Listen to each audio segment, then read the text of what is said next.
Bueno, hola, ¿cómo están? Espero que se encuentren bien. Bueno, como venimos trabajando, la idea sería, en este anteúltimo video, ¿sí?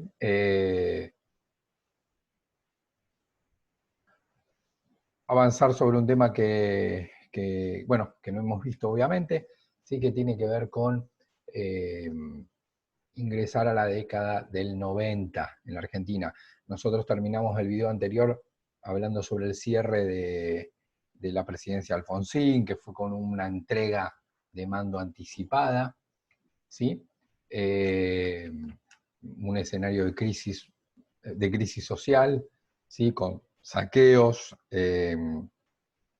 hiperinflación, ¿sí? Veíamos un porcentaje del más del 1000% de inflación anual, ¿sí? Y el problema militar, ¿sí? Por el tema de los levantamientos militares que sufrió el gobierno de Alfonsín, por el cual había concedido la ley de obediencia debida y la ley de punto final. Sin embargo, a pesar de haber entregado esas cosas, bueno, existieron levantamientos militares, ¿sí? Que hacían ver a la democracia argentina como todavía frágil.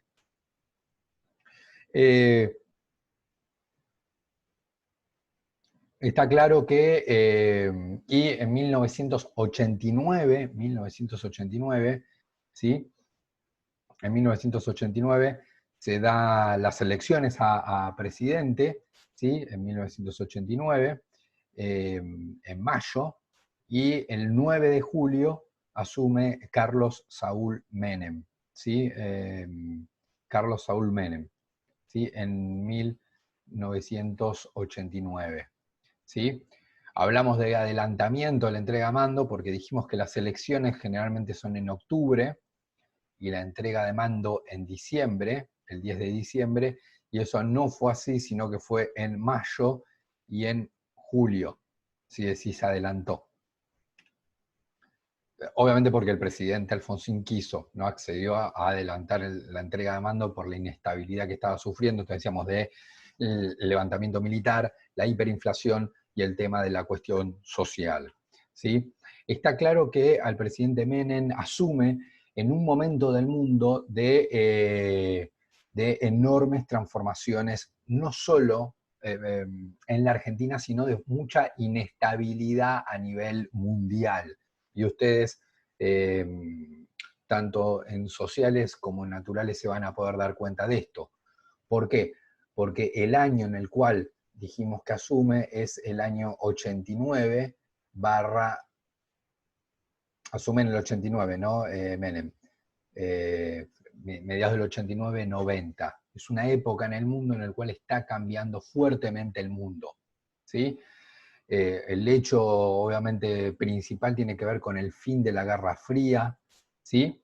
Eh, de hecho, para un autor bueno, ustedes lo conocen, Hoffman, para Hoffman dice que el 89 fue tan fuerte que para él el siglo XX terminó ahí, ¿no? Como que las características que se fueron dando a lo largo del siglo XX, ¿sí? Se fueron dando a lo largo del 20, 30, 40, 50, 60, 70, 80, 90, y en el 90 ahí como que el siglo XX termina, ¿no? Como que ahí marca el cambio de época, ¿no? Un cambio de época, no solo un cambio de año, sino un cambio de época, ¿no? A veces puede pasar que un año en sí mismo no representa nada, muchas veces sucede, y hay veces que un año representa mucho, en el sentido que termina una época y da inicio a otra, ¿no? Se da el fin de la Guerra Fría, ¿sí? Obviamente con lo que es la disolución de la Unión de Repúblicas Socialistas Soviéticas, ¿sí? La disolución, se desarma la Unión Soviética, de hecho es como está el mapa en el día de hoy, que está Rusia, Ucrania, Bielorrusia, Letonia, Lituania, como que está ese mapa, se genera en el 89-90, para adelante, no justo en ese año, pero de ahí para adelante, la disolución de la Unión Soviética y también la disolución del bloque oriental, ¿sí? Obviamente no es que todos los países comunistas del mundo desaparecen, no, porque existían otros, Cuba, Corea del Norte, China, pero claramente gran parte de los países del mundo donde había comunismo, eso se deja de lado. ¿Sí? Entonces está la disolución de la Unión Soviética, del bloque oriental, y quedaba en pie un sistema, tiene que ver con algo de lo que yo pregunté en los prácticos, que era el predominio de los Estados Unidos. ¿Sí? Todavía China no se dejaba ver una China como lo vemos hoy. ¿Sí? Entonces lo que quedaba era un mundo, de hecho se habla de un mundo unipolar. Por lo menos en ese momento, después hoy esto estaría para discutir, ¿sí? Pero en ese momento un mundo unipolar, ¿no? Se pasa del mundo bipolar al mundo unipolar con un claro predominio de los Estados Unidos. Por ejemplo, ¿en qué aspecto? En lo militar, ¿sí? Entonces, el predominio de los Estados Unidos, ¿sí? El fin, ¿por qué el 89-90 es importante? Porque marca el fin de la Guerra Fría, la disolución de la Unión Soviética, la disolución del bloque oriental, el claro, digamos, frente a una Guerra Fría de dos superpotencias, una desaparece y queda una. Por eso es que hablamos de un mundo unipolar con el predominio norteamericano sobre lo militar. Y claramente, fíjense que acá no dice origen, sino que dice consolidación a nivel global, mundial, del capitalismo financiero, ¿sí? Algo que nosotros vimos para la Argentina de la dictadura, ¿sí? Lo que estaba pasando en Argentina era un reflejo de lo que estaba pasando en el mundo, pero como ya estoy en el 89-90, no hablo de un capitalismo, no hablo de el origen de un capitalismo financiero, sino de la consolidación para el 89-90. ¿Sí? Sobre este punto, ¿sí? Podemos decir entonces que pasa a un segundo plano, por eso lo ponemos a un segundo plano, el capitalismo industrial, que era el más propio de la edad de oro, ¿sí? De la edad de oro. E incluso anteriormente, ¿no? Esto estoy hablando a nivel mundial, ¿no? Un capitalismo centrado en la industria, en la industrialización, eso se deja de lado y se avanza hacia el capitalismo financiero. Capitalismo financiero que a nivel mundial, al igual que en la Argentina, se empieza a establecer a fines de los 70, ¿sí? Por eso cuando yo digo 89-90, ya digo está consolidado. Ese capitalismo financiero está fuertemente vinculado a una política económica neoliberal, ¿sí? Digamos, en líneas generales algo bastante cercano al liberalismo, ¿sí? Estoy hablando del libre comercio, del predominio de la actividad financiera, ¿sí? De un papel del Estado, eh,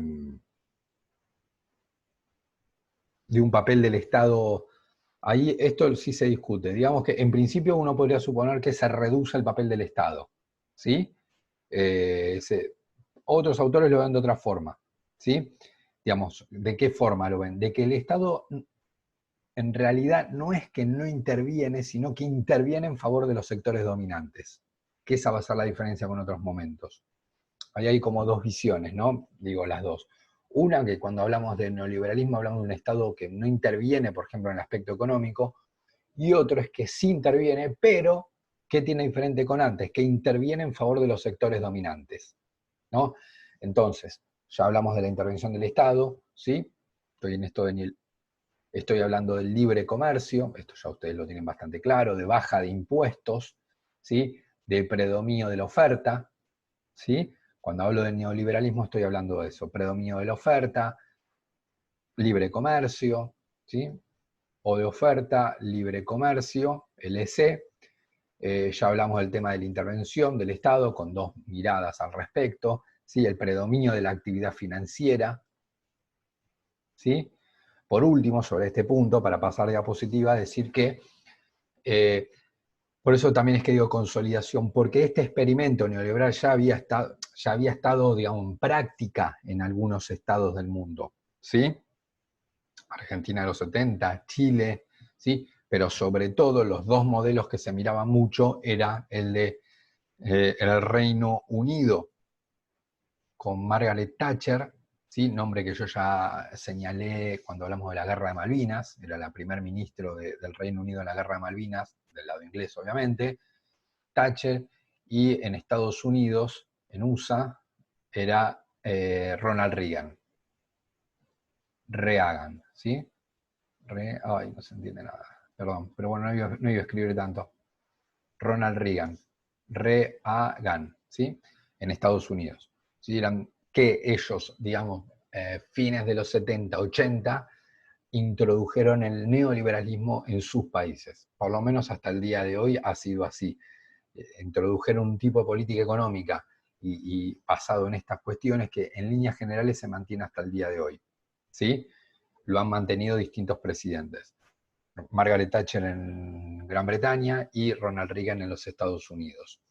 Es el momento en el cual tanto el Reino Unido como Estados Unidos salen también de sus estados benefactores keynesianos, digamos. Tanto el Reino Unido como Estados Unidos deja de lado ese estado benefactor keynesiano y comienza con un estado neoliberal, ¿sí?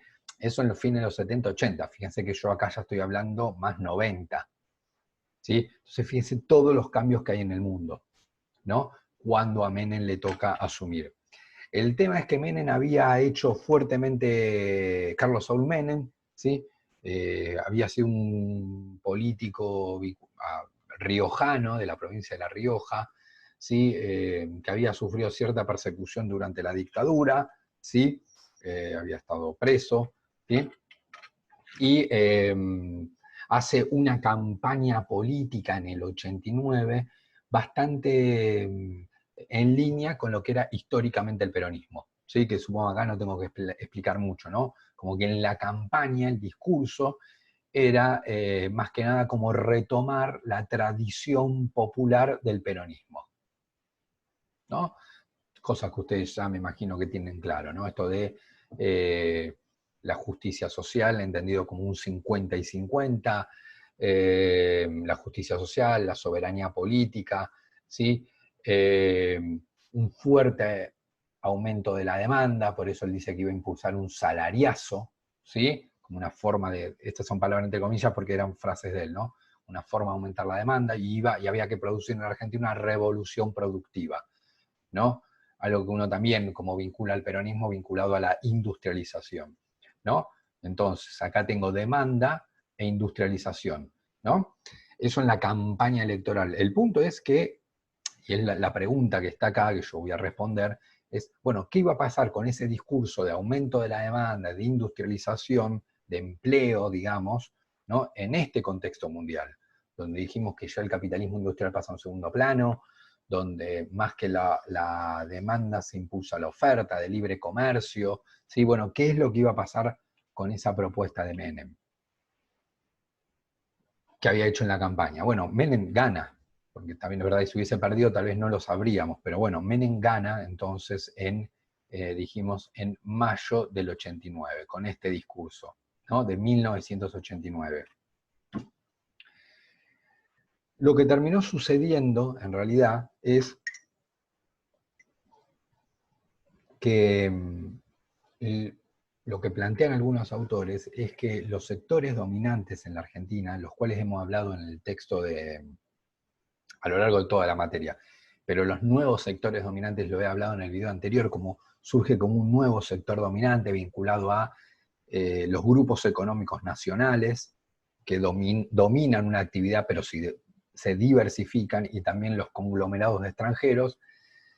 Esos sectores dominantes, lo que plantean muchos autores es que lo que hacen es pensar una estrategia, pensar y aplicar una estrategia política, en el sentido de lograr como de alguna manera cooptar, ¿sí?, a los dos partidos mayoritarios, como de alguna manera hacer que los dos partidos mayoritarios respondan a los intereses de los sectores dominantes. Dice que algo ya se puede ver dentro del radicalismo, dentro de la presidencia de Alfonsín, ¿no?, donde muchas de algunas propuestas neoliberales ya las comienza a hacer el propio radicalismo a fines de la presidencia de Alfonsín, fíjense, año 87, pero como que obviamente el gobierno de Alfonsín ya estaba como en una situación muy compleja, entonces como que no llega a implementar esas políticas. Hay propuestas más vinculadas a los a los sectores dominantes dentro del radicalismo a fines de los 80, pero como que no se logran llevar adelante. Entonces, ¿cuál es la otra jugada de esos sectores? Bueno, llegar a controlar, digamos, no solo el radicalismo, sino también el PJ. ¿Sí? De alguna manera lograr controlar el PJ y que el Partido Justicialista tenga un discurso y una propuesta cercana a los sectores dominantes. Siendo la Argentina un país bipartidista, era como una manera como de asegurarse, digamos, que de alguna forma, o a través del radicalismo o a través del justicialismo, esas propuestas se iban a aplicar. Como que logra controlar a los dos partidos mayoritarios, ¿no? Primero al radicalismo, pero dijimos que el radicalismo ensaya algunas propuestas que no las aplica, y luego el Partido Justicialista. Y en alguna medida Carlos Menem fue ese dirigente del PJ que estuvo llevando adelante las propuestas vinculadas a los sectores dominantes. El problema ahora, obviamente, que no tenía nada que ver con lo que él había planteado en campaña, o era como bastante contradictorio lo que él había planteado en campaña con la propuesta de los sectores dominantes, que después de ahí la vamos a empezar a ver, ¿no? Que es lo que hace Menem en el gobierno. Pero lo cierto es que prácticamente desde el primer momento, es decir, apenas Menem gana, como que esto queda, todo esto, esta parte de acá arriba, queda en un segundo lugar y comienza a ensayar otro tipo de políticas. Por eso acá dice Carlos Menem como ejecutor, es decir, ejecuta, lleva adelante el proyecto de los sectores dominantes. Ahí fue algo muy fuerte en el sentido de que el PJ, en el PJ hace una fuerte transformación, hay como una redefinición de apoyos, ¿no? Como que se comienza a alejar de los sectores históricamente vinculados al peronismo y de algunas ideas vinculadas al peronismo, que nosotros hemos estudiado en el 40, en el 50, en el 60, en el 70, y se comienza a acercar a otro tipo de sectores, ¿no? El propio peronismo, con Menem a la cabeza, ¿sí? Por ejemplo, a miembros de grupos económicos argentinos muy, muy importantes, donde están, digamos, las mayores fortunas de la Argentina. Este sería un ejemplo, el grupo Bungiborn, ¿sí? De hecho, el primer ministro económico de Menem, ¿no? Cosa que nos puede parecer rara para lo que habíamos estudiado del peronismo, sale de un grupo económico, ¿no? Como que un grupo económico, en este caso el Bungiborn, le dialoga con Menem, y bueno, Menem plantea que uno de los miembros del grupo económico Bungiborn, ocupe directamente el Ministerio de Economía, le da el Ministerio de Economía, ¿no? Fíjense entonces que el lazo se comienza a generar entre Menem y el PJ y esos sectores dominantes, ¿no? Que ya directamente un miembro de ese grupo pasa a el Ministerio de Economía, con lo cual ya podemos tener una idea hacia dónde va a ir la política económica. Empresas de comunicación, ¿sí? Empresas de comunicación, se comienza a acercar a partidos liberales desde lo económico, ¿sí? Partidos liberales, como por ejemplo la Unión de Centro Democrática, ¿sí? Que era un partido, la Unión de Centro Democrática claramente liberal, con un discurso como que ahí sí claramente liberal, que uno lo escuchaba y se daba cuenta, pero que no tenía muchos votos. Pero Menem ahí comienza a acercarse, ¿para qué? Para que justamente miembros de ese partido comenzaran a ocupar cargos en el gobierno. No porque le dieran votos, porque no le daban muchos votos, pero una vez que él ganó, comienza a vincularse a ese partido para que de ese partido salgan personas que ocupen su gobierno. La jerarquía eclesial de la Iglesia Católica, ¿sí? Ahí hay como un tema en relación a la cuestión del aborto, ¿sí? Que se introduce en la Constitución hasta el día de hoy, ¿sí? La cuestión de la vida desde la concepción, de la vida humana desde la concepción, y también a los economistas liberales, ¿no? Un grupo de economistas liberales se comienza a acercar. Bueno, creo que con todo lo que estoy diciendo ustedes se dan cuenta ahí como el cambio que hay en el PJ, ¿no? Digo, esto hay que saber lo que pasaba antes en el PJ, que supongo que a esta altura ustedes a grandes rasgos tienen una idea, ¿no? De qué propone el peronismo, dentro de qué sectores está vinculado, se va a vincular y a cuáles va a confrontar. Bueno, si eso que yo expliqué en los 40, 50, 60, 70, y seguramente ustedes saben, lo comparan con esto, se dan cuenta como dentro del peronismo hay un cambio muy fuerte, ¿no? Pero antes de introducir esta propuesta de los sectores dominantes, ¿sí? Esta propuesta de los sectores dominantes, Menem se da cuenta que tenía que resolver la cuestión militar, es decir, que ese proyecto de capitalismo financiero neoliberal, aplicarlo en Argentina, que ya se había hecho un ensayo con la dictadura, digamos, pero consolidarlo en Argentina, para poder consolidarlo, había que resolver la cuestión militar. Había que resolver la cuestión militar. Como que para iniciar ese cambio fuerte de la Argentina había que resolver la cuestión militar. ¿Se acuerdan esto que decíamos de subordinar al actor militar? Es decir, que el que mandara en el país fuera el presidente. Y que las Fuerzas Armadas no estuvieran por encima del presidente, ¿sí? O no se sublevaran o no hicieran golpe de Estado. Entonces, Menem dice, bueno, para iniciar esta transformación del país en relación a, perdón, para consolidar el cambio en el sentido de una política neoliberal, de una transformación del Estado, un capitalismo financiero, hay que resolver la cuestión militar. ¿Por qué dice transición? Porque se tenía que dejar de lado, Argentina había tenido dictaduras, y pasar a una democracia, ¿no? Democracia y dictadura. Para terminar, por eso dice culminar, esa transición que ya se había dado con Alfonsín, pero que estaba ahí porque los militares se habían levantado contra el presidente. Bueno, para que realmente consolidar la democracia hay que resolver la cuestión militar. ¿Y qué se le ocurre a Menem? A Menem se le ocurre impulsar los indultos. Indultos.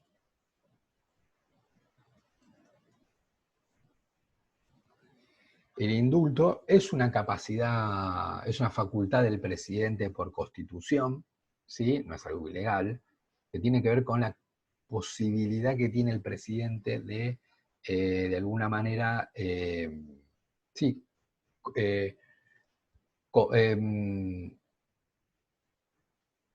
sí, digamos, sería, a ver, la palabra exacta sería de alguna manera, no sé cuál es, ahí habría que hablar bien con un abogado en realidad, pero sería, el indulto es la facultad que tiene el presidente de poder dejar sin efecto el cumplimiento real de una pena.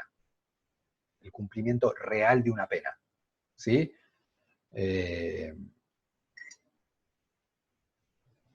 Dejarla sin efecto con una firma del presidente. Entonces, es una facultad que, repito, que es constitucional, y Menem lo que piensa es, bueno, militares de rango medio, ¿sí? Pensemos que los militares como una pirámide, ¿no? El sector medio y bajo del sector militar no está preso. ¿Por qué? Porque Alfonsín le había dado la ley de obediencia debida, ¿se acuerdan? En la ley de obediencia debida lo que significaba es que los cargos medios e inferiores no podían ser culpabilizados por seguir órdenes de los mandos superiores del ejército. Entonces, que esto había sido todo un debate, ¿no? Como los cargos medios inferiores, si hubiesen cometido delitos, no eran responsables porque ellos no habían tomado las decisiones, es decir, los cargos medios inferiores a la Fuerza Armada, sino que los tipos habían seguido órdenes de los cargos superiores. Entonces, con la ley de obediencia debida, Alfonsín, digamos, quitaba la responsabilidad de los cargos medios e inferiores de las Fuerzas Armadas y no podían ser juzgados. Entonces, eso estaba resuelto. Ahora, ¿quiénes quedaban todavía presos por los cuales hacía que hubiera levantamientos militares? Los miembros de la Junta Militar, que eso sí habían sido juzgados con el juicio a las juntas, ¿sí? Videla, Macera, ¿sí? Y una serie de militares que se habían levantado en Semana Santa, ¿no? Esos levantamientos. Y también estaban presos algunos responsables de las organizaciones armadas. ¿Sí? ¿Qué hace Menem? Firmar un indulto y liberar a todos, ¿sí? Tanto a los miembros de las Fuerzas Armadas como de las organizaciones político-militares que estaban presas. Es decir, libera a Videla, a Macera, ¿sí? A los miembros de la Junta los libera, quedan libres, ¿sí? Y también miembros de las organizaciones armadas. Con esa jugada lo que quería hacer Menem era, de alguna manera, evitar nuevos levantamientos militares, porque los militares de cargo medio e inferior ya no podían ser juzgados desde antes, y los que estaban presos los libera. Con eso, Menem lo que se aseguraba era que no existiera nuevos levantamientos militares contra su gobierno. Pero recordemos que esta jugada lo que tenía que ver era con consolidar la democracia para, esto sí me interesa mucho, para, de alguna manera, terminar de sacar a la República Argentina de un Estado benefactor keynesiano, ¿sí? E ir hacia un Estado más vinculado al neoliberalismo y a la valorización financiera, ¿no? Como dice, bueno, esta transformación, terminar, te digo terminar porque ya algo se había ensayado con la dictadura, ¿sí? Pero terminar de hacer esta transición y y llevar a la Argentina hacia un Estado neoliberal vinculado a la valorización financiera, la democracia tiene que estar consolidada. Y eso es lo que hace Menem. Y si bien la forma de los indultos es muy cuestionada hasta el día de hoy, porque el indulto lo que dice no es que el tipo no es culpable, no es que dice, bueno, se juzgó mal al tipo, no, la pena estaba y había sido probados los delitos.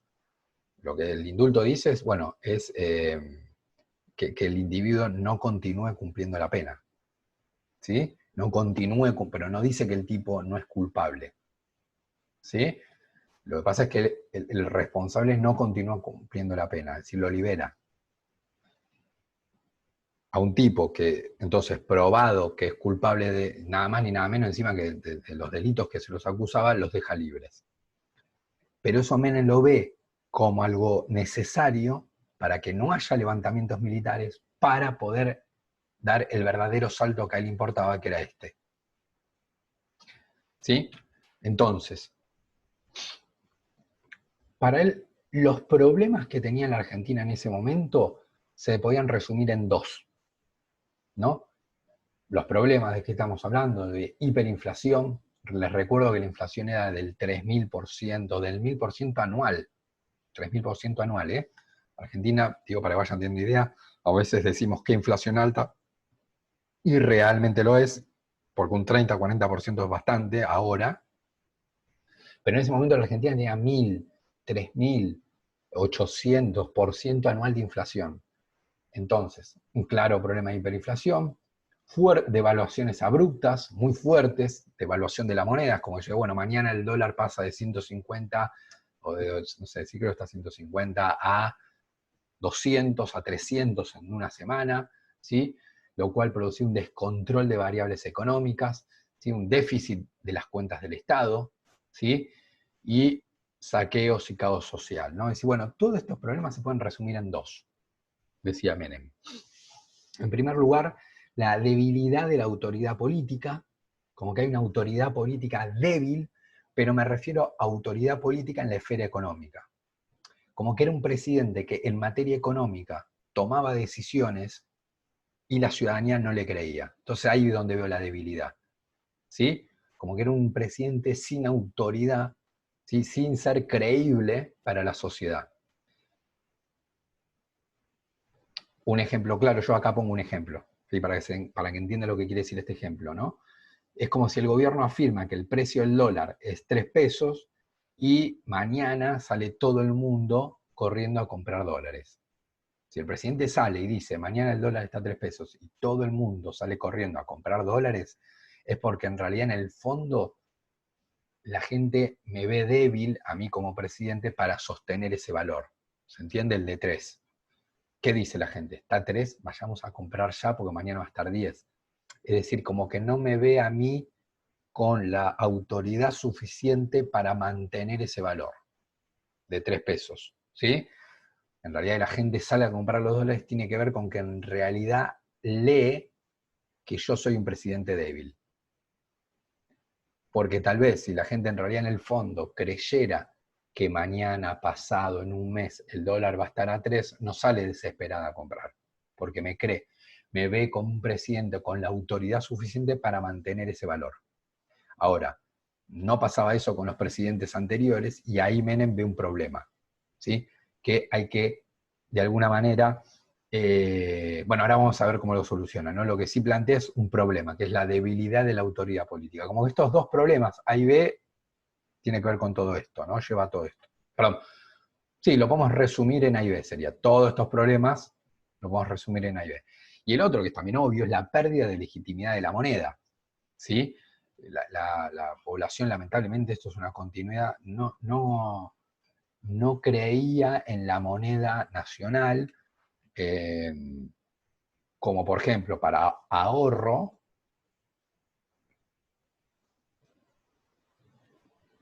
no creía en la moneda nacional para, digamos, transacciones comerciales de cierto volumen, ¿no? Económico me refiero, ¿no? Es como que la moneda nacional no servía para ahorrar y no servía para transacciones económicas de cierto número alto, elevado, ¿no? Por ejemplo, una vivienda. ¿Para qué quedaba entonces la moneda nacional? Quedaba para transacciones comerciales, digamos, menores, ¿no? Bueno, obviamente voy a comprar un kilo de pan, lo pago con pesos. Voy a pagar el boleto, lo pago con pesos. Me voy a comprar una remera, lo pago en pesos, ¿sí? Pero lo que es ahorro o reserva de valor, en realidad, lo que es reserva de valor y transacciones comerciales, digamos, de un volumen elevado, la población como que no cree en esa moneda. Entonces ahí va el dólar. Como el argentino utilizaba el dólar para eso, y para lo que serían transacciones comerciales digamos, de menor número, utilizaba en ese momento todavía estaba el austral. ¿Sí? ¿Se acuerdan que su ruil cambió de moneda? Entonces, ahí estaban los dos problemas. Entonces, Menem lo que plantea es que esos dos problemas se podían resolver con dos cuestiones. Como que acá entramos en las respuestas, ¿no? Para el problema A, que era la debilidad en la autoridad política, como respuesta serían los poderes excepcionales, ¿sí? Los poderes excepcionales. Y para el problema B, que sería la pérdida de legitimidad de la moneda, estaría la ley de convertibilidad, ¿sí? Que vamos a pasar a explicar cada uno, ¿sí? A, poderes excepcionales, B, ley de convertibilidad. Los poderes excepcionales, en realidad, esto va muy simple, tiene que ver con que el presidente lo que dice, bueno, ¿cuál es el problema? Dijimos la debilidad en la autoridad política. Bueno, hay que darle autoridad al presidente. Autoridad en la esfera, no confundan con autoritarismo, porque no tiene que ver con eso, ¿sí? Sino con aumentar la autoridad del presidente. ¿Y qué es lo que plantea Menem? Bueno, Menem plantea que necesita aumentar, sería como aumentar el poder que él tiene para tomar decisiones, como comenzar a tomar decisiones sobre temas que antes no tomaba decisiones el presidente. Es como aumentar el poder de decisión del presidente, ¿sí? Aumentar el poder de decisión, y en eso iba a ir ganando autoridad, ¿no? Entonces, él lo que plantea sería, algo fue bastante cuestionado, en realidad. De ninguna manera puedo decir que Menem fue un dirigente tipo autoritario o tipo dictador, porque eso sería un gran, gran error. Porque los tres poderes existieron, el legislativo, el ejecutivo y el judicial. Ahora, ¿qué es lo que planteó él? Que un montón de decisiones que pasaban por el poder legislativo, que tenían que pasar por ahí, ¿sí? Lo que Menem solicitó es estamos en una situación de emergencia, ¿sí? Donde vemos que hay hiperinflación, caos y saqueos a los supermercados, devaluaciones del tipo de cambio que salta, ¿sí? Entonces, ¿qué es lo que yo planteo? Lo que yo solicito es que el Poder Legislativo me transfiera a mí la capacidad de decisión sobre algunos temas. Que en lugar de yo tener que, como presidente, escribir un proyecto de ley, mandarlo, discutirlo en diputados, que se ponen de acuerdo o no se ponen de acuerdo, después si se ponen de acuerdo pasar a senador, bueno, en todo eso perdemos tiempo y genera más desorden, porque como que no está claro la cosa. Entonces necesitamos cuestiones que se puedan resolver rápido, porque estamos en una situación, como dice acá, de emergencia. Muy claro, inflación del 1000%, devaluaciones del tipo de cambio, saqueos, la gente que ya saquea los supermercados, descontrol de variables económicas. Entonces, esto hay que resolverlo ya y hay que dar respuestas rápidas. Entonces, y el que tiene que poner la cara es el presidente. Entonces, lo que hace Menem es introducir una serie de leyes, ley de emergencia económica y reforma del Estado, perdón, acá, ley de emergencia económica y ley de emergencia, fíjense el nombre, ley de emergencia económica y social y reforma del Estado, que era una serie de leyes que, ¿qué es lo que hacían? Que el poder legislativo le daba al presidente atribuciones y competencias que antes estaban en manos del poder legislativo, se las transfiere al presidente. Es decir, tal tema, ¿quién lo tiene que decidir por constitución? El poder legislativo. Ahora, ¿qué hace el poder legislativo? Se juntó y votó, por eso no sería autoritario y no sería un tirano, ¿sí? ¿Por qué? Porque el presidente envía un proyecto de ley, los legisladores se reúnen y ¿qué dicen? Bueno, nosotros vamos a transferirle la capacidad de decisión sobre estos temas. En lugar de nosotros, los legisladores, diputados y senadores, se lo pasamos al presidente. ¿Sí? Además, los decretos de necesidad, decretos de necesidad y urgencia, que como lo indica el nombre, son de necesidad, por ejemplo, en la pandemia. Está claro, en la pandemia hay muchas decisiones que no se pueden tomar, bueno, se juntan esto y votan y después pasa la otra, sino que hay muchos temas, justamente en un contexto de pandemia, que es de necesidad y urgencia, decisiones que el presidente tomó a partir de un DNU de decretos, ¿sí? Que que son de cumplimiento, ¿sí? Y el presidente los saca sola firma. Está claro que eso lo permite la Constitución, pero está hecho para situaciones de necesidad y urgencia, ¿sí? Y este lo dejamos de lado, ¿sí? Entonces, digamos que la debilidad que ve Menem en el presidente cuando envía estas leyes de emergencia económica y social, la ley de, fíjense el nombre, ley de reforma del Estado, reformar el Estado, ¿sí? Lo que busca es reformar el Estado, ¿sí? Por eso decíamos esto, solucionar el tema militar para ir a la reforma del Estado, ¿sí? Esto, a partir de los decretos de necesidad de urgencia, estos eran como los instrumentos, ley de emergencia económica y social, reforma del Estado y los decretos de necesidad de urgencia. Entonces, dice, bueno, ¿cuál era un primer problema? La debilidad del presidente. ¿Cómo lo modificamos? Reforzando el presidencialismo, ¿no? Que acá era toda una cuestión, ¿no? Porque Argentina ya era Argentina era una república donde vos tenías judicial, ejecutivo y legislativo, pero ya de por sí el presidente tenía mayor capacidad de atribuciones y competencias. Y esto antes de Menem, ya. ¿Sí? Con Menem encima de esto se reforzó. Con lo cual, pero de ninguna manera sería una dictadura porque dijimos que primero Menem como que le pregunta al Poder Legislativo si el Poder Legislativo le quiere conceder esas atribuciones y competencias y los legisladores se juntan y votan que sí, no es que se las quitó, sino que como se los quitó y dijo, bueno, a partir de ahora me encargo yo, sino que no, envió un proyecto de ley, se votó y salió favorable a lo que quería Menem. Y por el otro lado, también es verdad que el Poder Legislativo siguió funcionando, no es que desapareció. Con lo cual Argentina seguía siendo una república, pero es verdad con un presidencialismo muy concentrado. Se habla de presidencialismo justamente cuando vos tenés los tres poderes, pero hay uno como que sobresale en relación a la cantidad de temas que abarca, digamos, ¿no? Entonces, con ese presidencialismo fuerte es donde Menem inicia la transformación, por eso dice transformación final, no es que dice Menem inicia, porque ya se había iniciado con la dictadura, pero la transformación final de una economía mixta, en el sentido, como ustedes lo leyeron en Hobsbawm, como que Menem, con esa fuerte autoridad que tiene, de capacidad de decidir sobre varios temas, sobre el tema 1, 2, 3, eso ya estaba, pero además el 4, 5, 6, 7, con esa capacidad de decisión sobre esos 10 temas, por decir un número ficticio, Menem dice, bueno, ahora yo puedo decidir sobre no solo 3, sino sobre 10 temas. Y ahí voy a iniciar la transformación, sacar a la Argentina de una economía mixta, en términos de Hobsbawm, que ustedes vieron en la Edad de Oro, a una economía más de tipo neoliberal. El otro gran punto fue, y uno de los más recordados de Menem, fue la ley de convertibilidad. La ley de convertibilidad, ¿sí?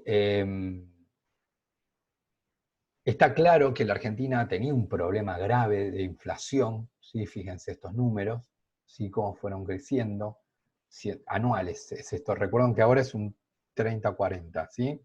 334, por ejemplo, esto es el Rodrigazo, 334, ya es un número muy elevado, ¿no? 340, ¿sí? Fíjense, 87, ¿sí?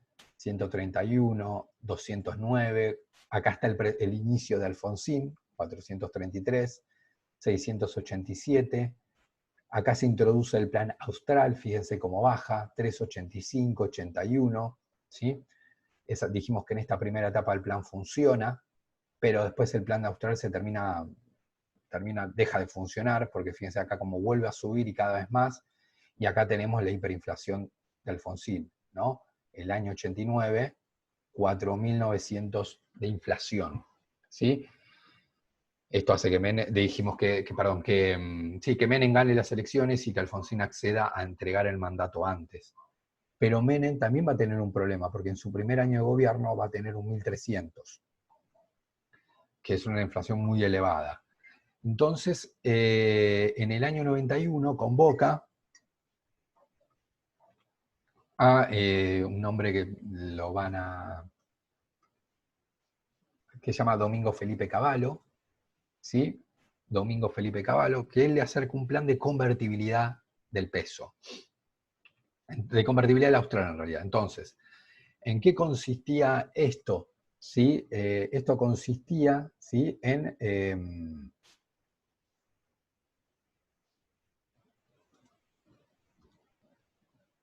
La ley de convertibilidad consistía, primero, en otro cambio de moneda, ¿no? Entonces tenemos un cambio de signo monetario, salir del austral y pasar al peso, que es la moneda que tenemos hasta el día de hoy en la Argentina. Entonces, en lo que plantea en esta convertibilidad es que, ¿cómo se va a hacer la conversión? ¿Sí? Entonces, en lo que plantea es que va a pasar, ¿sí? No es que hace la conversión, se imprime como un austral un peso, sino la conversión es ¿cuánto estaba un dólar con el austral? ¿Sí? Pongamos que el dólar, ay Dios, esto no lo veo, perdón. Pongamos que el austral era, por decir un número, 10.000 australes un dólar, ¿no? Lo primero que hace Cavallo ahí, antes de mandar la ley, es devaluar. Una fuerte devaluación da. Entonces dice, ¿cuánto está ahora? 10.000, perfecto, pasa a 20.000. Casi es una devaluación muy grande, porque fíjense que es una devaluación del 100%, es como si ahora el dólar pasado mañana a valer 300, porque ahora está 150. Y 20.000, esto equivale a un dólar norteamericano, ¿sí? Que no era tan fácil de comprar, porque antes valía 10.000, ahora 20.000. Era imposible, pero no era tan barato, ¿sí? 20.000 australes. ¿Y cómo hacemos el cambio de moneda a pesos? Lo hacemos de la siguiente manera.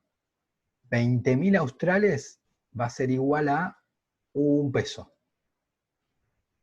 ¿Sí? Se habilitó un día, es decir, como yo digo, a partir del 2 de enero, cualquiera va a un banco y pone 20.000 pesos y perdón, 20.000 australes. Pone, porque no había pesos, había australes. Va a cualquier banco, pone 20.000 australes y el banco le tiene que dar un billete que diga 1, un peso.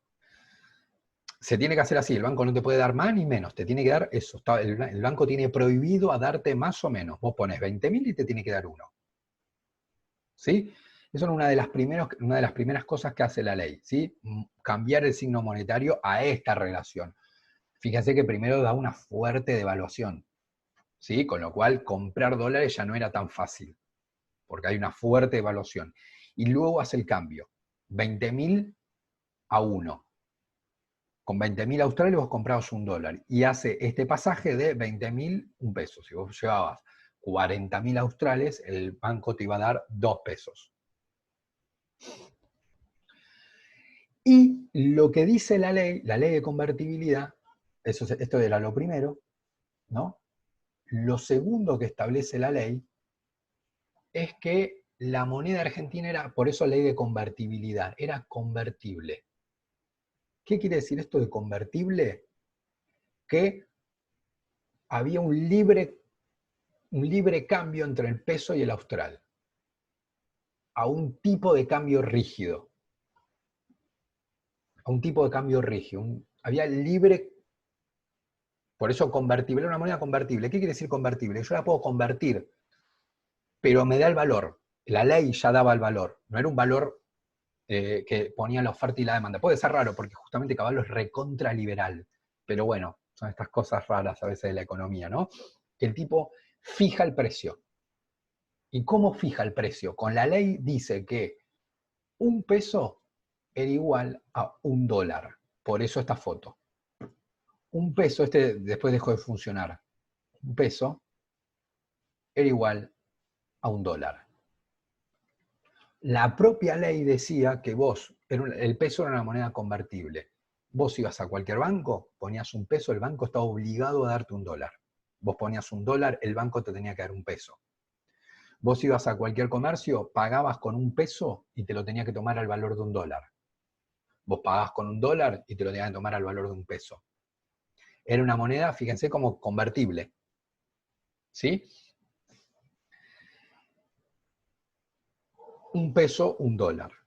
Con lo cual, en realidad, la tercera cuestión es que la cantidad, si uno ya esto lo deduce, pero lo decía la ley igual, que el Banco Central tenía que tener la cantidad de dólares, esto sería lo 3, la cantidad de dólares, igual que la cantidad de pesos. ¿Sí? Porque el cambio era 1 a 1. Entonces, si Argentina no imprime dólares, sí que imprime pesos. Se imprimía, el Banco Central imprimía 500 pesos, es porque en el Banco Central tenía que haber 500 dólares. Ni más ni menos. Tenía que haber una relación equilibrada entre pesos y dólares. ¿Sí? Porque si yo imprimía 500 pesos y no tenía los dólares, estaba incumpliendo la ley, porque capaz los 500 pesos los recibo yo, Mario Verón, voy al banco y digo, dame 500 dólares. No, no están, no, estás violando la ley. Tienes una relación, ahora, si entraban 500 dólares en el Banco Central, se podían imprimir 500 pesos. ¿Sí? Porque al ser una moneda convertible, yo en cualquier momento la podía convertir a dólar, y los dólares tenían que estar. No se podía imprimir más pesos que los que había de dólares. La relación tenía que ser directa, ni más ni menos. Entonces, lo que dice la ley es que las reservas del Banco Central de la República Argentina, tenían que ser equivalentes pesos dólares. Equivalentes, ni más ni menos, iguales. Si en Argentina, entonces, ingresaban dólares, se pueden imprimir pesos. ¿Qué pasa también si se achicaban los dólares? Se tenía que achicar la cantidad de pesos, porque la relación tenía que ser igual. Entonces, se introduce, dijimos, 3 cosas. 1, el cambio de signo monetario de austral, dijimos que esto era el signo del austral. se pasa al peso, que es la moneda que tenemos hasta el día de hoy, previa devaluación, ¿sí? Previa devaluación, ¿sí? Entonces, previa devaluación. 2, lo que se establece es una relación de un peso, un dólar como moneda convertible, ¿sí? Y 3, el equilibrio entre reservas de dólares y reservas de pesos, impresión de pesos, ¿sí? Esto, la idea era que al tener una relación fija, ¿sí? Al tener una relación, me quedan 2 minutos y ahí termino. Al tener una relación fija, lo que piensa Cavallo es, bueno, si la gente sabe cuánto vale un peso, sabe cuánto vale un dólar, y está escrito una ley, no es que depende del presidente y mañana la cambia y devalúa, no, porque está por ley. Hay una ley que dice que un peso es igual que un dólar. La población va a tender a, con el tiempo, obviamente no es una cuestión de un día para otro, pero con el tiempo, a manejarse en pesos. ¿Sí? Como que el dólar va a quedar en un segundo plano porque la gente, ¿por qué se va a manejar? Por ejemplo, va a comprar o vender una casa en pesos. ¿Por qué? Porque sabe cuánto vale, en el fondo. Sabe que vale, digamos que es 1 a 1 y son tantos dólares. Entonces se va a manejar con los pesos. ¿Sí? Era como una forma de resolver este problema. Fíjense, dijimos que un problema era la pérdida de legitimidad de la moneda, como que la gente no creía en la moneda, en el austral. Bueno, yo ahora sí voy a creer en el peso. ¿Por qué? Porque sé cuánto vale. Y eso está por ley. ¿Sí? Eso es muy importante, porque si eso no está por ley, el presidente hoy puede decir una cosa, mañana puede decir otra, mañana puede decir otra. Si está por ley, para modificar el valor de la moneda, debería modificar la ley. ¿Sí? Y tiene que todos los legisladores se lo tienen que aprobar, digamos, nada, bueno, tiene que pasar por diputados, por senadores, como que ahí no es que es imposible, porque no es imposible cambiar el valor de la moneda, pero es algo mucho más complejo.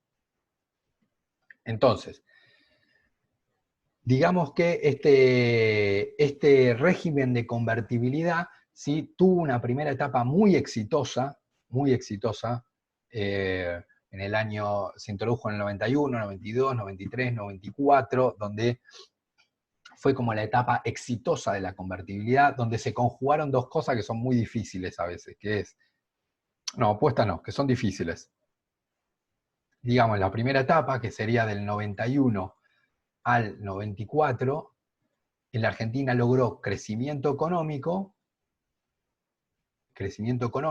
la famosa torta, y además bajar la inflación. Claro, fue el momento en el cual la Argentina no se podía creer lo que estaba pasando acá, digamos, de una rápida baja de la inflación y de crecimiento económico, ¿sí? Donde aumentaron fuertemente, porque hay crecimiento económico, aumentaron fuertemente las inversiones, comenzaron a caer dólares en la Argentina, digamos, muchas inversiones, ¿sí? Entonces comenzó a aumentar la cantidad de dólares y con lo cual la cantidad de pesos, y ahí también te llevaba a demanda, ¿sí? Aumentar la inversión, aumentar la demanda, ¿sí? Y a bajar fuertemente la inflación, ¿sí? Fíjense, y esto se ve claro en este gráfico, fíjense, en el 83 se introduce el régimen de convertibilidad y fíjense ya como el primer año baja, fíjense lo que es ya acá, muy abrupto, porque en el 90 era 1300 y en el 92 ya era 17, menos que ahora, 7, 3, 1, que prácticamente acá no se mueven los precios, y bueno, acá menos, ¿no? Menos, ¿sí? Acá de hecho, acá ya igual esto es complicado, comienzan a bajar los precios, ¿sí? Con lo cual, fíjense, en esta primera etapa de la inflación, como que fue algo como muy positivo, ¿no? Se logró bajar la inflación, claro, como no, por ejemplo, no había devaluación, entonces al no haber devaluación, los precios están relativamente estables, no son totalmente estables, porque fíjense que hay un poquito, pero un poco que se entiende, puede ser por otros factores que hayan subido, ¿sí? No hay devaluación, entonces los precios se mantienen, ¿sí? La gente, había cierta certeza del valor de la moneda, eso también ayuda, ¿sí? Digamos, yo sé que el reloj lo estoy vendiendo a tantos pesos que sé cuánto vale en dólar y sé cuánto va a valer mañana, que ahí está la clave, ¿sí? yo estoy vendiendo un reloj que no solo sé que lo vendo en pesos, y sé que eso mañana va a valer tanto. ¿Sí? Si yo lo vendo a 100 pesos, sé que son $100. Y sobre todo sé que mañana esos 100 pesos van a valer $100. Y que pasado esos 100 pesos van a valer $100. Tengo la certeza de cuánto vale la moneda. ¿Sí? Bien. Bueno, cortamos acá. Seguramente hagamos un video más y el de cierre. Y ahí terminamos.